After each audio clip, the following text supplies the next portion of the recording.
Hi everyone. Today I have a new guest called Camila Sunshine with me. So I'm really happy to talk to Camila. We met years ago, and then we bump into each other again on the internet, if that's the place to bump into, right?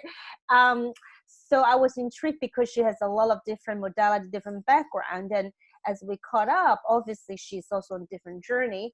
So a little introduction.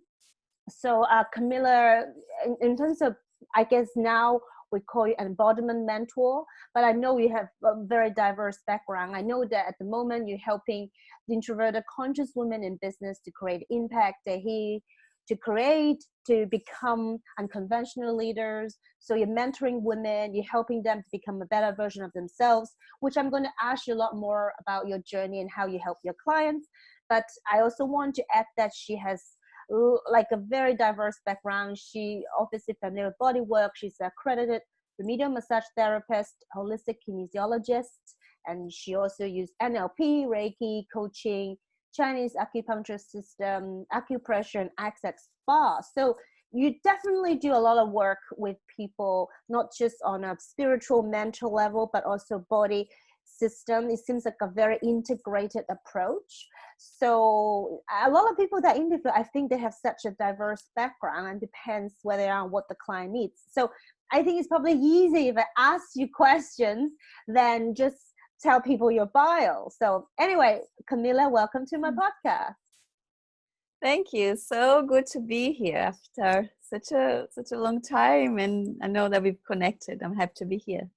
And we actually recording this obviously month in advance before this come out. And your name, Camila Sunshine, is so great because we need a bit of sunshine. We're stepping into winter, and we're in the middle of all this virus going on. And I think keeping a positive mindset and having sunshine in our life is super important. Like, my husband actually is sun tanning himself outside because people said That's it's really good. important to have a dose of sunshine. So I say I'm doing this till you get out of the house.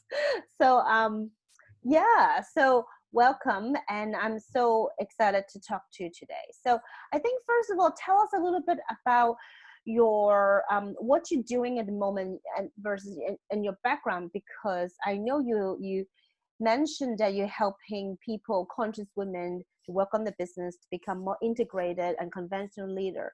So what was your journey to do what you do now? And because you really incorporated a lot of different modalities. So tell us a little bit about your journey and what do you do and how do you help people now? Sure. Yeah, my journey was an interesting journey that up to 10 years ago, I had no idea what was coming. I worked in the corporate world for 14 years.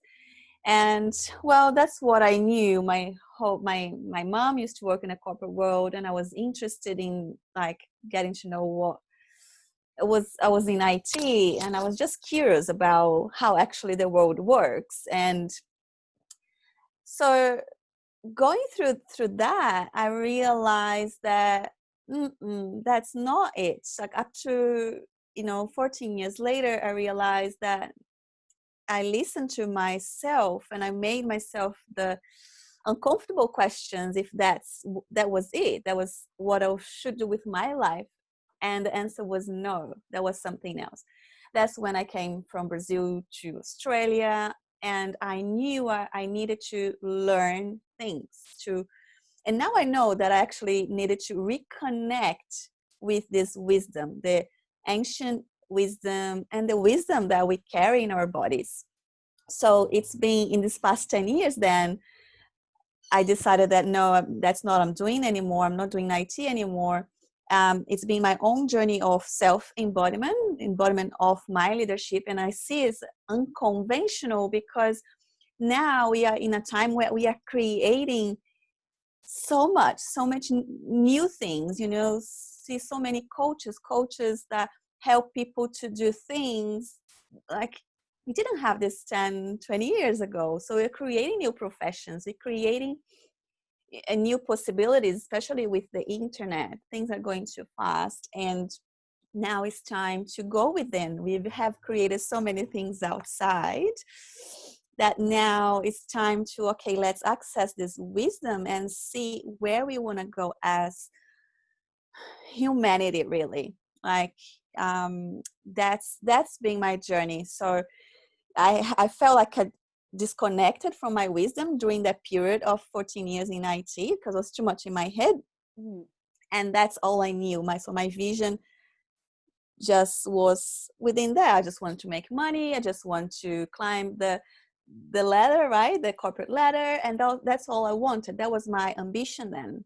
And when I got there, I was managing teams and being, doing project management. And I'm just like, is that it? And I realized, no, it's not what I want. And so now I just help people to recognize that in themselves. So what is their spark? What is their piece of the puzzle? And if, there's a choice that they want to make to explore that. So I help them to go through that journey. So I know that on Facebook, I saw you talking about helping people to map their purpose and freedom. So what does freedom means to you personally? And for a lot of women that you helped, what does freedom means to them? Or what truly freedom encompass? Because I think often it means a lot of different things to different people. Like some may be financial independence, some maybe just do what they really want to do. Like, maybe corporate work, it's no longer something they feel fulfilled. So tell us about your take on freedom. Yeah, it's a very interesting question that I've been asking and discussing with so many people. Actually, when I meet someone, instead of asking their name, I started asking, what does freedom mean to you? So I've done like extensive research on this. And it's interesting, yes, each person answers something, particular, as you said, financial. But the most common answer that I got is that I just want to do what I want when I want it. So basically, I see this as people being able to access the impulses of like their inner, and I know and I feel that that's the impulse of their heart and their soul, and they just want to do it, right? And so freedom is to be able to choose, to be able to listen to these impulses and be able to act on it, not having anything really stopping them from the action. So for example, someone who, yes, I love exercising, but I need to be stuck in a job, 40 hours a week sitting on a chair. So in that way, that the impulse is to move, but the person believes that she can't move, that she needs to be on the job because of money. But then the person may not have thought that actually she can make money by moving their bodies, by actually doing what she loves, right? So, and this just goes so much into conditioning and what their parents said is it's okay to make money with it. Oh, you can't make money with it. Or so and that's in my work, that's what we delve into to find out what is actually stopping you, because what your soul, what your heart says, that's actually the truth. So I have another question related to that. So sometimes I know that because you talked about purpose and freedom, and then you now talk about impulses as well. So, but how do we draw the line where maybe our impulse is to, oh, I really like to, take a different profession because I'm so sick and tired of my corporate environment, it's so toxic. But how do we know this is just like maybe we are avoiding a deeper issue, or it is only an impulse to decide? But what about the purpose piece? Isn't purpose supposed to be something more as in we are supposed to do something to service an other, or make a bigger contribution. So how do we discern it's like maybe our life purpose or calling to do something for the betterment of not just us but the world, versus some of our impulses that could be from ego or from other ways, just to avoid a deeper calling or issues around us? So how do we balance and draw the line between impulses and real purpose? Yes, that's a very, very interesting questions. And what comes to me, there's this differentiation of the impulse of the ego and impulse of the soul. And then there is, impulses that can be, oh, this is a hobby, or this is what I really want to pursue.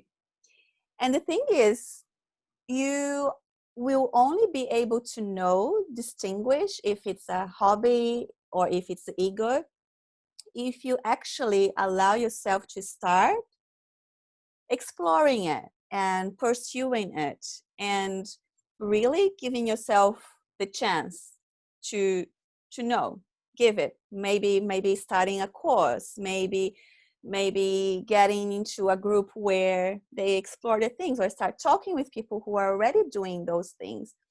But it can't really figure things out with the mind. If there is an impulse, we need to know what that impulse actually is. And we only get to know when we go through the journey and experience. It may take 3 months, it may take a year. And the more that and that's another thing that I teach as well, which is connect with the intuition. You'll be able to know, to listen, if that's actually, it's coming from the ego, or if it's coming from the desire of the soul. And that's why I teach as well to connect with the body, because that's where the answer comes from, as opposed to the mind and the ego that's actually telling things, to be able to distinguish when something comes from the mind and when it comes from the intuition. Comes from the intuition, when it comes from there, it feels good. And even though we may not have the full idea, the full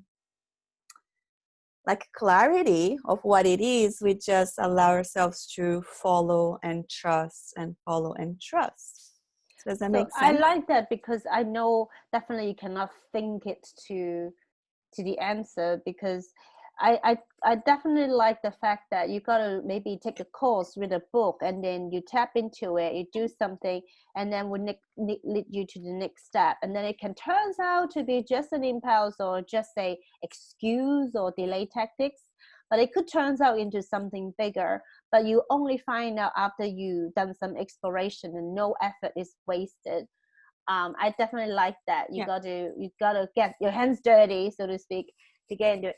And and I'm curious about your work because you talked a lot about what we've been talking about. It's quite in the intellectual or spiritual and the mind, but your qualification have a lot to do with the body work. And I also resonate with what you said about the body. Our body can tell us a lot of things, and I think our body doesn't lie, because I think that's partly kinesiology and a lot of things, that if you suppress the emotion or whatever that is, your body will act out eventually to tell you something isn't right.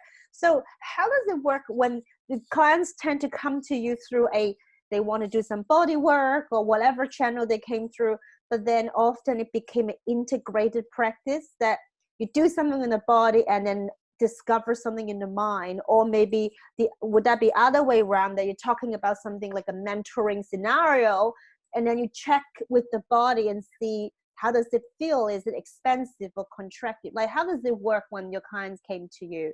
Because it seems like there's a lot of things can happen and up in the air.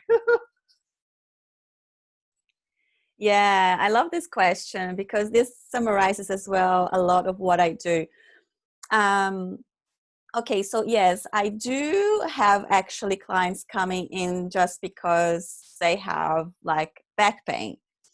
And then from that back pain, we just gonna slowly discover okay, what's the cause of this back pain? It's because there's really muscle that's being weakened and why it has been weakened, and what's actually happening in your day to day, what's going on in your mind, do you sleep well? So we can just delve into from the physical into the metaphysical and into what's actually going on emotionally, what's stressing these people, what's stressing them out. So, and another way as well, some people come to me to sleep better or increase their vitality, and sometimes they have anxiety and just they need some help to navigate that, to in a way, the way, for example, I see anxiety is that is just too much like information. It's not, I don't see this as disease, anything. I don't see things as disease. There is imbalances in the body, and of course the further we go, the further we are from bringing that back.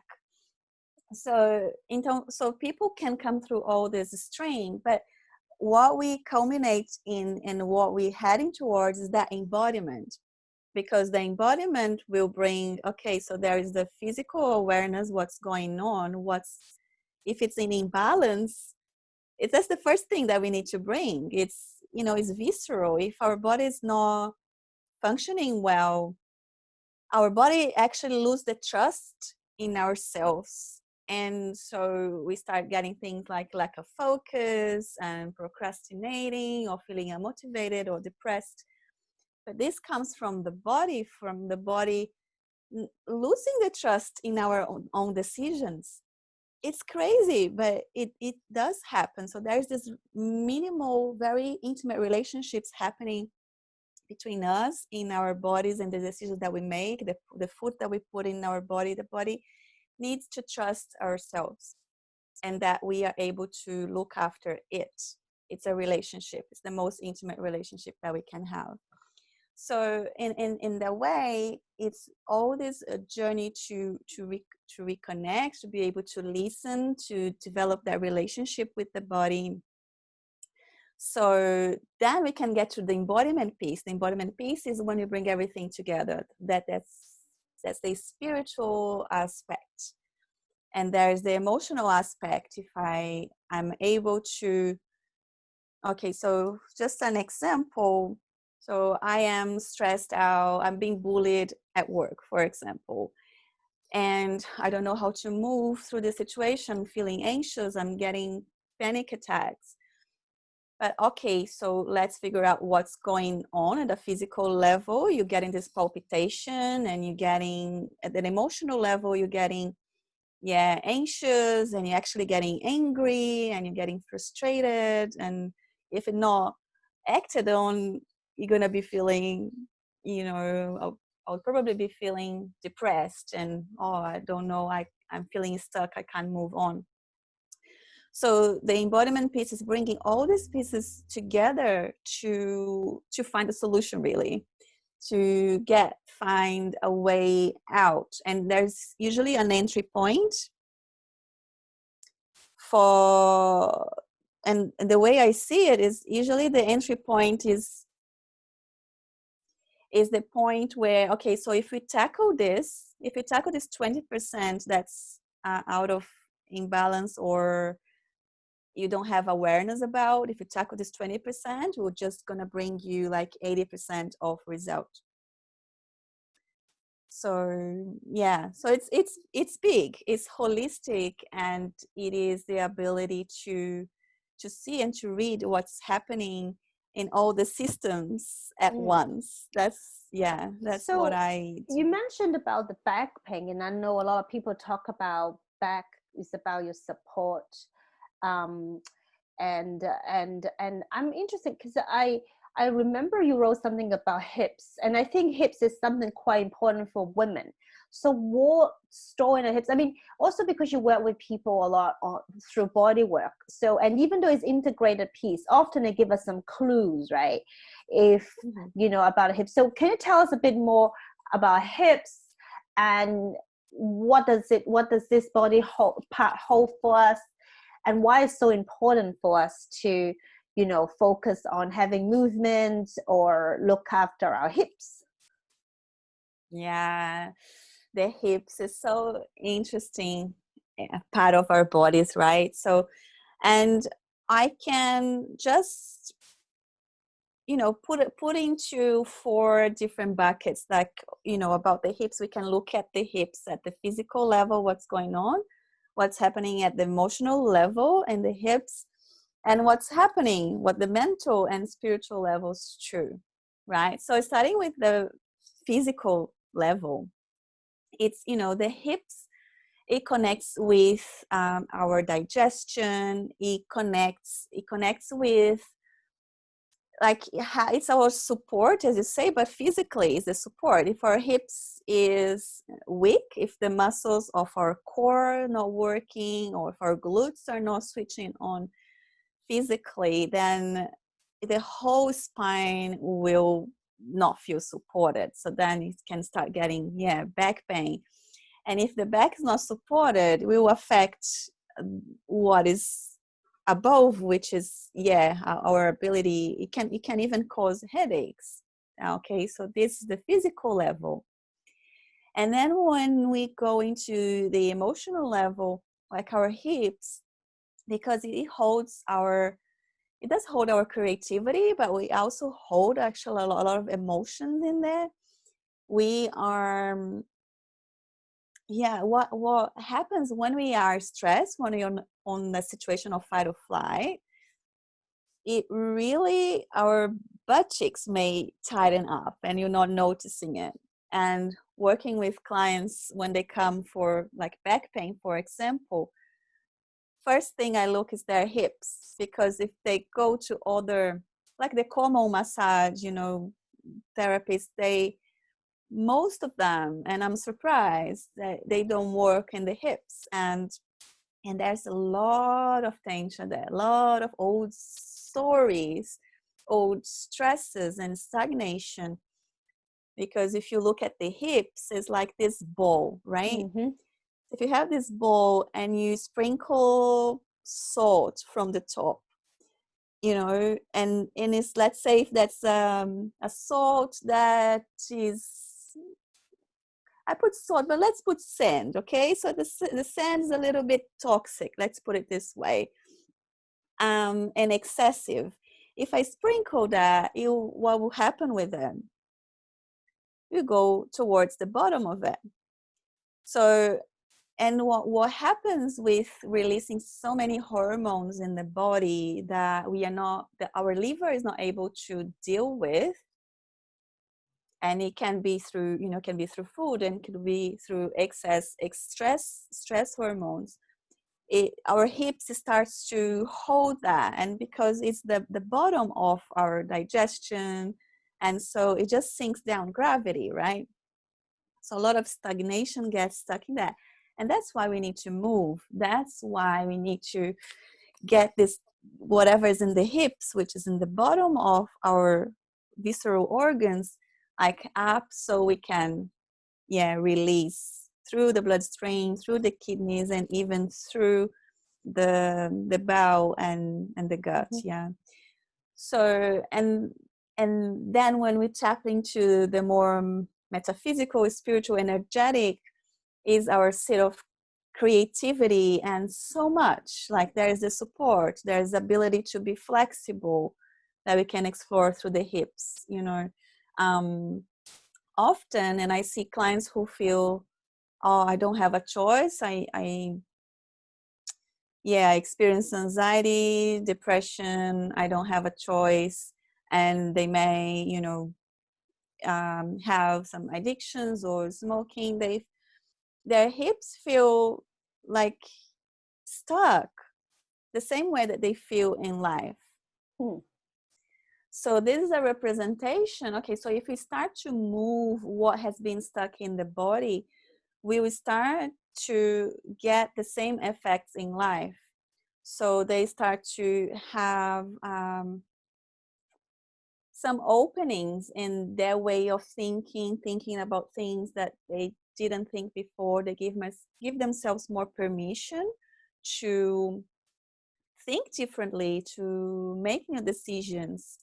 And be more flexible with the things that they haven't, or some people may be too flexible, they need to create boundaries. So it's another thing that we can explore through the hips as well, through being aware. And being aware is about, okay, so if we close our eyes and imagine that there is this point in the center of our head, in between the eyebrows, and we follow that point down through the throat, through the chest, through the belly, and all the way down to the pelvic bowl. This is what I mean by awareness, is, okay, I'm connected, what's actually, and I can kind of read and listen if there's a sensation there or how it feels. And that's the starting point to explore. So there's so much in the hips. Yeah, like I definitely believe body wisdom, especially feminine wisdom. And I write about goddess. I write about how to help women to become more inspired, empowered. And I think our body tells us a lot of things. There's a lot of feminine wisdom to be explored. Like some things that in Chinese culture, I don't know about in your culture, in Brazilian culture, I think there's a lot of women wisdom that pass on from generation to generation about, like, mom and grandma would tell you things, how to keep yourself youthful or healthy as the women. But I think there's a lot of feminine wisdom yet we need to tap into. So I'm curious with particular the notion of feminine wisdom or health for us, since you work with a lot of people and through your bodywork experience, what would be the top 2 or 3 things that you think for us modern women that tend to balance career and family relationship and everything on the go? What would be like the top things that you think we need to be mindful of to keep our feminine body healthy and well and glorious? Only 3? People don't remember if you give them 5. That's true. Let's start with 1. I think that what I see a lot is, especially when women become mothers and professionals and all these external roles, they forget to know what their needs really are, their wants and desires. So this would be the first thing, to really connect with their needs, wants, and desires. Oh, that could be 3 things already, but I have something else to share. So, and by connecting, I mean, we need to be able to ask ourselves those difficult questions. Because if we are not getting what we want and need, do you actually know what we want and need in whatever relationship, or from a profession, from work, and etc. And another thing is the ability to really reconnect with the fun and pleasure. I think women with all these roles got so serious, and they're forgetting the simple act of having fun, allowing themselves to have fun, to have pleasure, to go for a massage. Some people are open to receive massages or to go and have acts of self-care. But some others, it is so what's the word even to say, is it's challenging, right? It's challenging. It's confronting even to to give something to themselves, as in reward themselves, or receive, to have fun. They don't allow themselves, we're so because I've used got to this. giving, and Yeah. receiving is just something we're reluctant to. Yes. And because, well, being a mother requires that, right? It requires a lot of giving. But for example, in one of the archetypes that I explore in the journeys, there's a program, was the second time I ran, it's called 30 Days of Body Magic, that encompasses all of that. So there is the archetype of, which would say is I call it all embracing leader, but she has some elements of the mother, right? But what she needs to learn is to be a mother to herself, and to be able to hold herself, to know her needs, and to nurture and care for herself.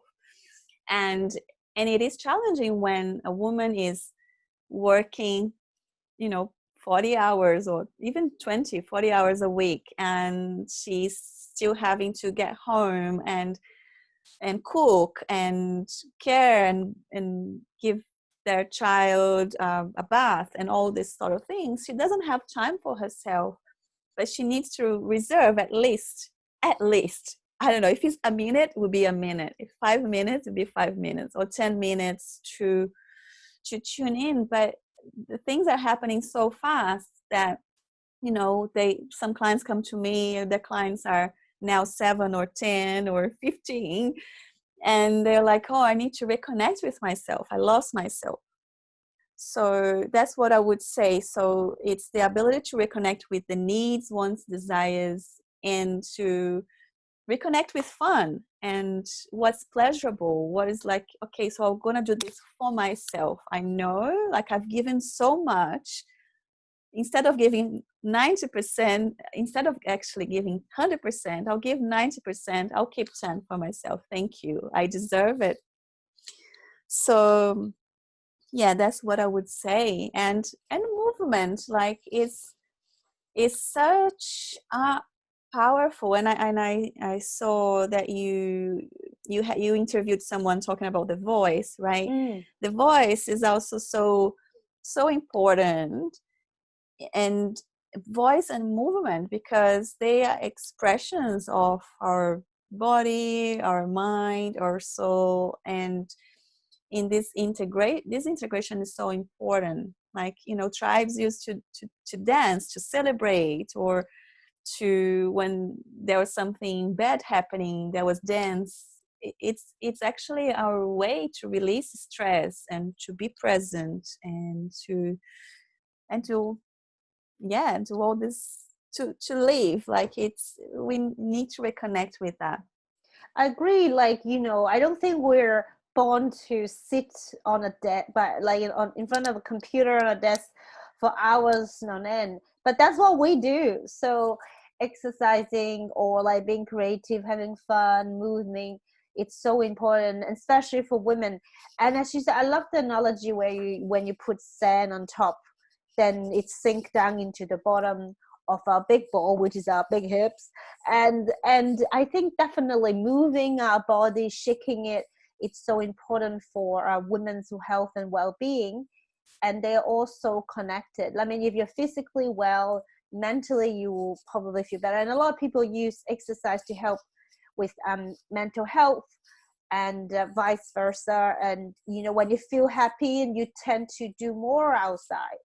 I don't know, but I think it's really important to mention too, for women. Like, I noticed myself as a working mom, I do know that at the end of the day, you're like, I haven't done anything myself. I haven't even washed my face, or like, you realize it's 3 p.m. you haven't eaten anything, and like crazy stuff like that.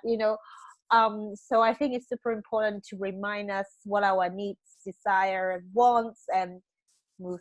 So thank you so much for all your advice and tips and about your work today. And so to wrap this up, if people want to whether connect with you for body work or more like a mentor type of work, what's the best way for them to find you? The best way is on my Facebook page, which I think you have the name there. You're gonna share the link. I will share the link on the blog post, so it's easier for people. They can just click on it, so it will be connect you with our Facebook. And also I will put down your website or new website when we release that. So I guess people can take it from there. Yes, and I'm creating actually a new Facebook group. But I'll share as well the link of that for people who want to learn more and see all the aspects of this happening.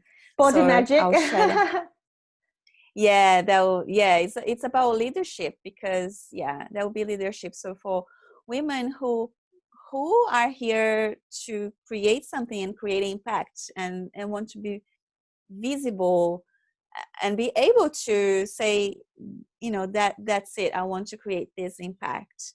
So so that's for women who consider themselves as leaders, but somehow like they're unconventional leaders. They want to create something new, and I help them through that journey. So that's the group about. That's beautiful. So we're going to put more details on the page as well, and I will include the link by the time this goes out. So thank you so much, Camila. Thank you.